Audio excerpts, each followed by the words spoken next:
Okay, guys, good morning. Monday morning, we're back at it, man. Today is skid steer day.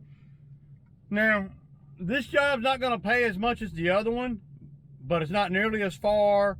And the regular work from this customer today is going to be, well, I'll get more regular work. They got some trees they want to take out and stuff like that too, so probably I'm not going to do all that today. We're just going to do the brush cutting. And I told her, and I don't know how long it'll take. Well, my thinking is it won't take more than a day. I told her $1,300, $1,200 with me, and then $1,300 if I have Zach out there. So, you know, it ain't great, but when you consider the expenses, it's not much at all. And when you consider the well, how far it is and everything, it's not bad money, really. And you also got to always consider how much more work you may get out of a customer or not. It can't be the deciding factor, but you know, well, you just, you know, I don't know, man. It's hard to explain without really coming across as one way or the other. Yeah, so you don't, you know, I'm thinking about longevity. I'm thinking about building relationships. I'm not really thinking about instant gratification, though. I mean, though I have to make, you know, money. I knew that the job that we did a couple of weeks ago, where I actually profited, you know, roughly $2,000 in 5 or 6 hours. I knew that job was a once in a lifetime job, or once, not a lifetime, but once, you know, I knew I wasn't going to be going back over there. See, because people don't have their driveways like that done, you know, often. And with this customer over here, well, they got this job today, and then they got some other stuff too, tree trimming, grading, and stuff like that too. So, you know, these are some of the things I consider when pricing. It can't be the sole deciding factor, because, well, you know, you're never guaranteed to ever go back to a site once you do a job. I mean, you never know, you know, they could move, die, they could just not like the way I do work, or they might find somebody with a better deal or whatever. But always, I'm gonna always, you know, do the best I can. So, yeah. So of course, I'm gonna try to get some footage today. I don't know how much footage I'm gonna actually be able to get. I'm not gonna be reusing the tripod. I might hang y'all from a tree here and there. But the kind of job that I'm doing today is, well, it's really what I like to do, you know, with the Bobcat. And I think a lot of times the jobs that I like to do, you know, as far as skid steer goes, are jobs that I'm comfortable doing. You know, the more comfortable I am at the job, then the better I like it. And then you know, there's nothing better to me, you know, with a Bobcat, based on my limited skill set or whatever. So it takes years to really learn how to do everything a Bobcat can do with all the attachments, years and years. And you might not ever perfect it. You know, I thought that when I bought a Bobcat, that, or skid steer, whatever, that I would just, you know, learn how to run the machine, and then I'd just be an ace at it, you know, like I am with the lawnmowers and stuff. That's kind of, you know, my thinking. But as time has went by, and I've had the Bobcat for, you know, 3 or 4 years now, that's not the case. You know, I keep trying in my head, paralleling it with, you know, the lawn care. And though, you know, I have the same customers, it's really not nothing like the lawn care. It's not even close, man. Even from a business standpoint, because, well, with the Bobcat, you know, every job is different. With the lawn care, you're there, every job is different, but you're there every 2 weeks. So with the lawn care, you develop ways of doing things that are highly efficient, you know, when it pertains to whatever cut you're on, right?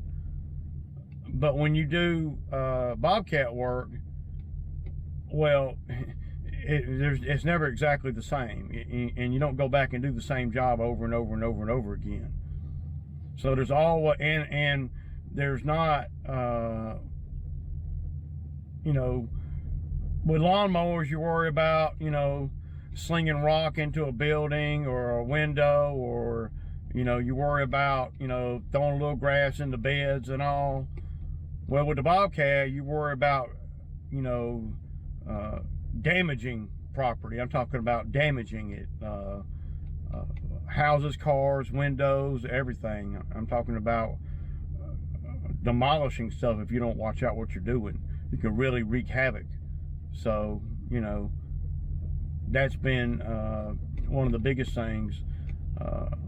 In my head, I kept trying to, and I still do, trying to make it be like the lawn care, like, you know, it's just not. Of course, the money is a whole lot better. You know, today, you know, I mean, I'll do what?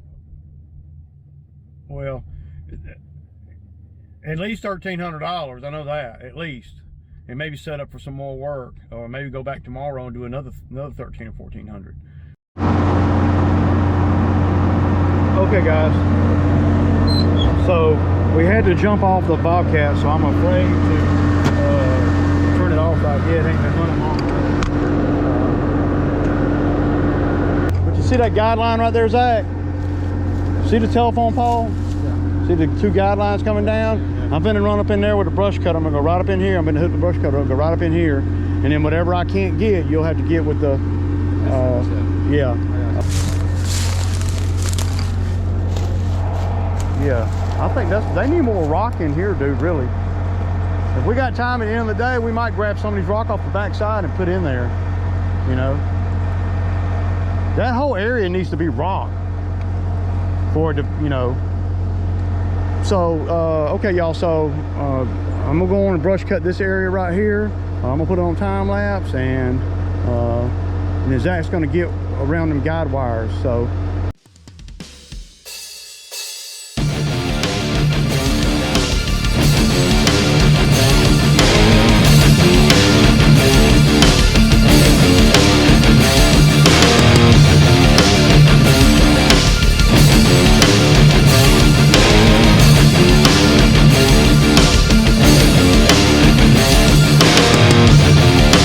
Okay, y'all, so one thing about over here, hey Zach, make sure you don't be easy with the saw. Don't let the chain pop off. If the chain pops off, that's just a big waste of time. You know what to cut, right? Well, I would get the big stuff with the chainsaw, you know, with the, yeah. And then the brush cutter, the whatever. You try to use that on that little stuff, you're gonna be sitting there looking at me crazy when talking about the chain done came off. You got like 5 cuts of the big stuff that's going into the ground. So I'm gonna let Zach get all this. See, look, Zach, like the pole saw, you can come cut that off, you see what I'm saying? And all this you get with the brush cutter. With the, yeah. You see what I'm saying? Yeah. Just get all this stuff off of the yellow. I want to be able to see through both of these, all right? There's gonna be a bunch of debris laying around for sure. It's way overgrown, man. So y'all kind of see what we got going on here. This is, yeah. So that's gonna pull out what he can. I'm gonna go on down through here and make my outside line. This is not just a brush cutting job. this is also kind of a little bit of, well, a little bit of air thing, y'all. So I'm gonna set you guys up somewhere where y'all can kind of see the progress here. But you see all the silt fence? See, that's a problem for the Bobcat brush cutter. We don't want to get hung up in that. So I'm gonna come right down through here and I'm gonna go around all these trees and stuff. We're gonna get this area right here cleaned up. So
okay, y'all. So we got done. Well, we didn't get done. We got it to a stopping point.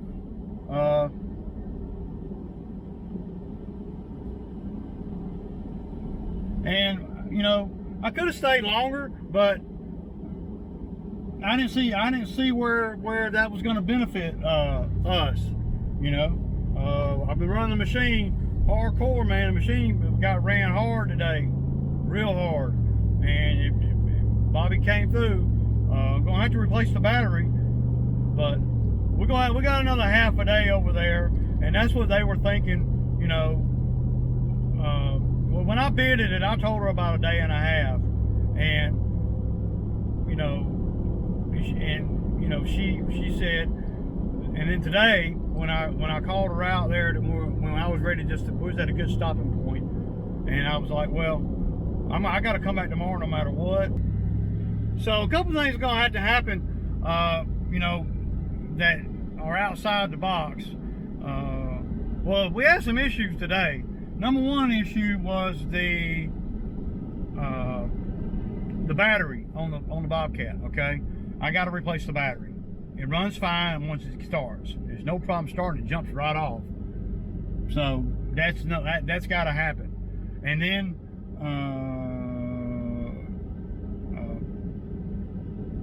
the grapple bucket, the coupling on the grapple bucket wouldn't go on the Bobcat. It wouldn't slide up on there, man. That was ugly right there. So I needed the grapple bucket over there bad.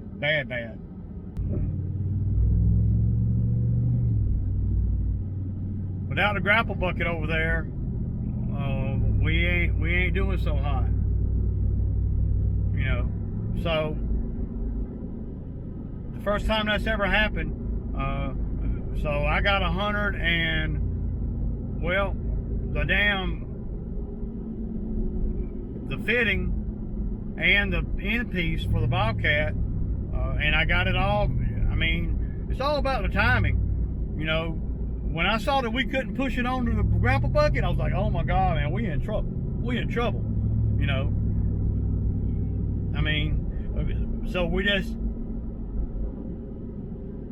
I'm just compounding problems, right? You know, the battery, you know, that's why I like to fix stuff as it breaks. I don't like to wait and let 2 or 3 things go wrong, and that's with everything.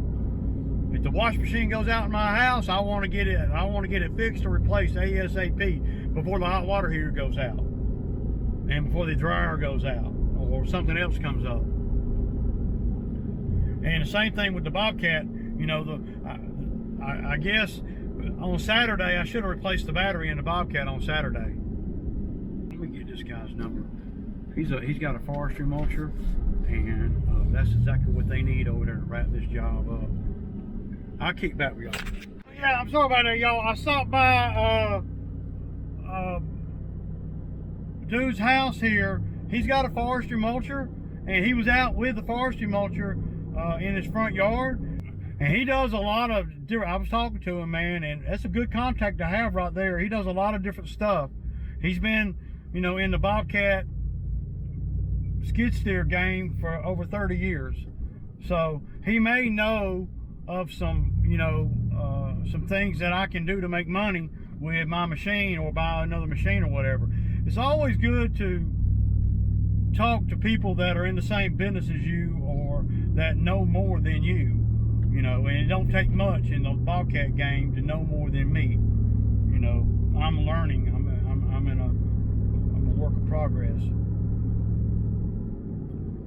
So yeah, that was pretty cool. But when I get done tomorrow, and I just texted the owner over there, you know, when I get done tomorrow, I'm gonna give her his information, and he can come over there with the forest. It ain't a full job for him, a full day or nothing. He can come over there with that mulcher he's got, and he can mulch all that pile up in freaking no time. I mean, he probably won't even be over there in an hour, you know, because everything's gonna be right where it's gonna be. So, but I didn't have to do that, you know. I'm definitely gonna refer the customer, and the only reason why I'm doing that is because, well, this customer is graceful and very appreciative of what we're doing over there, and that goes a long way, man. I can't emphasize that enough. Beyond the money, it's a given they gotta pay, but when people are, you know, grateful and thankful, and, you know, all those fools, then, you know, that makes me want to do more for them if I can. And that's why a lot of my customers are like friends too. You know, I don't hang out with them, but we have that kind of relationship because they're appreciative and I'm appreciative. I'm always appreciative of everything that anybody does for me, with me, whatever, you know. So yeah. All right, y'all. I'm finna pick up my Sammy, and then it's Sammy time Monday. Peace out.